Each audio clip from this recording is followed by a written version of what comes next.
pegou nomes, bom, você pega, apresenta os caras dentro de campo e no primeiro jogo tá rendendo, tudo é fácil. É que a nossa dúvida era se os jogadores estão assimilando o que o treinador quer.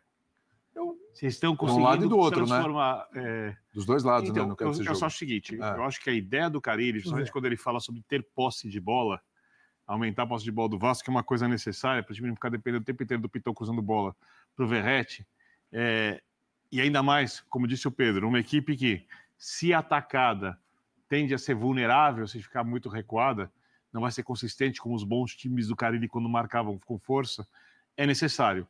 Eu não acho que o Vasco tem jogador para fazer isso em nível de primeira divisão de futebol brasileiro. Eu acho que pode tentar, mas como o Pedro disse, precisa de reforços. O Fluminense tem individualmente um time, para mim, alguns degraus acima do Vasco. Sim. Assim, alguns degraus. Os volantes tem são... Cano, tem Arias, tem Thiago Silva. É isso, mais jogadores decisivos. O Arias, para mim, foi um dos melhores jogadores em atividade no futebol brasileiro. Os volantes estão melhores. O Hércules foi uma boa contratação. Então, assim, são equipes diferentes. Eu posso, por isso, esperar mais do Fluminense, sendo bem racional, do que eu espero do Vasco. Claro. O que acontece é que, mesmo quando o Fluminense jogava um pouco melhor de um jogo para o outro, as coisas em campo pareciam não acontecer. Hoje elas aconteceram, não do jeito excelente, não do jeito que vai deixar o torcedor feliz, não ainda dentro daquilo que esses jogadores podem render, mas eu tenho que considerar também que nós estamos no começo de fevereiro, que é início de temporada, que é preciso paciência. Não deu um mês que o Fluminense voltou a treinar, tá? E aí tem uma coisa, por exemplo, eu conversava com um torcedor do Fluminense, aqui da redação, e falava, o Mano Menezes não tinha que ter virado técnico e ainda renovaram o contrato e O mesmo que coordenava o Diniz também. Esse gosta mais do Diniz que... Mas também não queria o Diniz. Não queria o Diniz também. Libertadores... Eu até perguntei pra ele, não, Diniz ou Mano? Ele, Diniz, não sei o quê. Hoje eu queria... Ele trabalha no digital. Eu já sei. Então, aí Vamos falar o nome do garoto aqui. A gente perdeu um pouquinho a confiança, né, e conhecendo os jogadores e o grupo nesse momento, só sei que foi um jogo abaixo, tanto coletivamente, e aí a responsabilidade é minha, como tecnicamente também de alguns atletas. E aí, né, Pedro, ele começou falando do Coutinho ali, como deve ser a gravidade da lesão e tal, tem que esperar exames, mas acaba sempre criando uma frustração, né, porque se deposita muita confiança naquilo que o Coutinho pode fazer para esse time. Coutinho e Payet seriam as lideranças técnicas desse time, né, e se deposita muita confiança, muita expectativa, sempre está esbarrando em alguma lesão, um tempo afastado, volta, joga 30 minutos, não joga o jogo inteiro, entra, sente, sai. Hoje só 30 minutos, fez o gol, foi importante.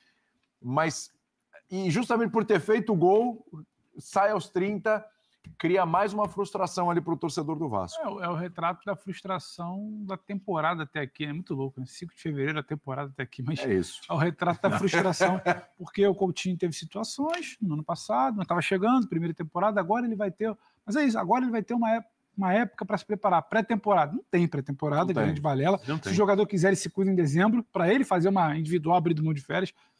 Então o Coutinho é o cara que faz um bom jogo contra o adversário abaixo, 2 tapas para o lado e um golaço contra um adversário mais fraco, chega hoje num clássico, começa bem o jogo, faz um gol, e aí um problema muscular. É aquela coisa de na hora de que parece que vai desfrutar, que vai resolver, que vai precisar do Coutinho, pensa o torcedor do Vasco, aí joga um banhozinho ali de água fria, uma realidade. Então, da maneira que o Vasco também precisa entender qual é a realidade dele na temporada, é preciso entender qual vai ser de fato a realidade física, médica do Coutinho na temporada. O cara, ele explica, ele sentiu ali um pouco no aquecimento, foi pro jogo, mas com 30 chamou até atenção, porque ele não sai com mão em lugar nenhum, é uma coisa meio normal, batendo na mão de todo mundo, então não fica aquela coisa de dor, já reclamando com o médico. Então, ficou uma dúvida ali de início, mas ele tenta esclarecer. Pedro, diga. Primeiro a gente torce para que não seja nada sério, não deve ser. Aparentemente, obviamente, como disse o cara, ele tem que esperar questão médica. Quando eu falo de planejamento de elenco, isso tem muito a ver com parte financeira, obviamente com problemas de gestão anteriores e não especificamente da atual. Vocês falavam sobre a reserva técnica. Isso. Né? Você falava sobre o Coutinho e o Payet. Quando você pega as reservas técnicas das equipes hoje, no patamar do futebol brasileiro, você olha, por exemplo, o Flamengo, tem um monte. Vários.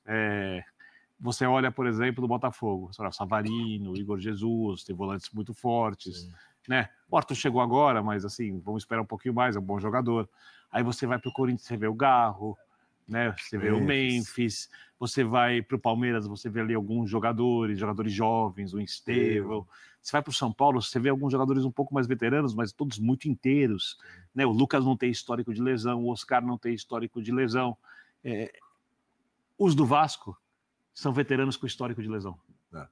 Então você tem um francês que jogou muita bola ao longo da carreira, mas fisicamente não consegue mais. E numa equipe mais carente do que todas essas que você falou. Exatamente, né? Onde o entorno é um entorno que pode oferecer menos, em tese, óbvio, sempre de futebol surpreende, do que as outras equipes têm.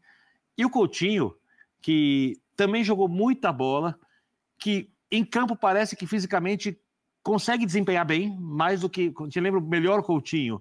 Ele não vai ser o melhor Coutinho possível no Vasco da carreira, mas ele está mais próximo do melhor Coutinho do que o Payet do melhor Payet da carreira.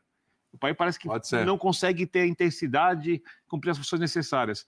Mas ambos têm históricos de lesões e são veteranos. Ou seja, você olha o planejamento do Vasco, você fala, é para preocupar. É que a gente contrata aqui, várias equipes contratam jogadores numa fase da carreira, que são jogadores que podem agregar muito no aspecto técnico, mas que precisariam do máximo cuidado para poder desempenhar. E a gente traz para o pior lugar do mundo em termos de cuidado, é 0. Então a chance de lesão desses jogadores aumenta. Que é uma loucura, porque você vai perder justamente aquele tipo de jogador que você contratou. Por quê? Porque o teu ambiente aqui não é propício para desenvolver ninguém nesse sentido. E o Vasco depende muito do Coutinho. E o Vasco daí fica centralizado no cara. Tem um time, né? Aí tudo porque, bem. E ele pode agregar muito, ele pode desenvolver os outros. Um baita jogador. Só que ele não vai jogar todas as partidas do Vasco. Cara, ele tem a exata noção disso. Ele já falou em coletiva que é um cobertor oculto. O Vasco hoje, a reserva técnica do Vasco, o Vasco tem que juntar 2 jogadores para dar um. Que é o Payet o Coutinho, entra o Payet. Coutinho, ele falou isso. Mas você nunca consegue desenhar para entender o que você vai ter. Se é um, se é outro, se não tem, se e qual você vai ter quando? Você tem mais certeza que você vai ter o Piton e o Verratti do que quando você vai poder usar o Coutinho com o Payet. E é uma pena para o Carille, porque o que ele vinha tentando desenvolver é um Vasco com bola e tentando fazer o que não tinha no passado, que é um jogo de construção por dentro. E ele faz muito bem de usar o estadual para ver se isso é possível ou não. Sim. É a hora certa. E ele avisou antes, na primeira entrevista, tentou no primeiro, no segundo, no terceiro jogo, construção por dentro, só que perde o cara com os 30 minutos. Por isso que eu falei aqui logo no início, hoje não é sobre o Carille. O Carille vai tentar equilibrar a taça ali com não projeto que está lá. Se bem que você sabe que essa ideia do Carille com bola, logo que ele falou isso num dos programas que a gente estava fazendo, alguém brincou. Né? Então o Carille Guardiola? Eu falei, não, é um Carille Parreira. Cariola.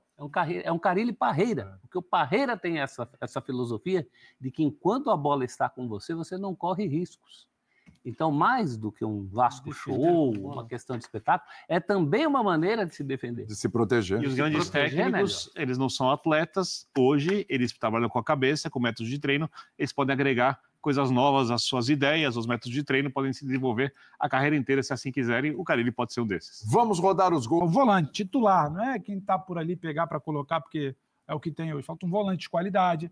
Porque o problema é esse. A primeira linha pressiona. A primeira. Não chega a ser o problema hoje, porque hoje o Vasco não joga só pelos lados. Se tiver o Coutinho bem, uma primeira linha que pressiona, tem o Paulinho, que vai roubar, o Verratti, acho que o Coutinho por dentro.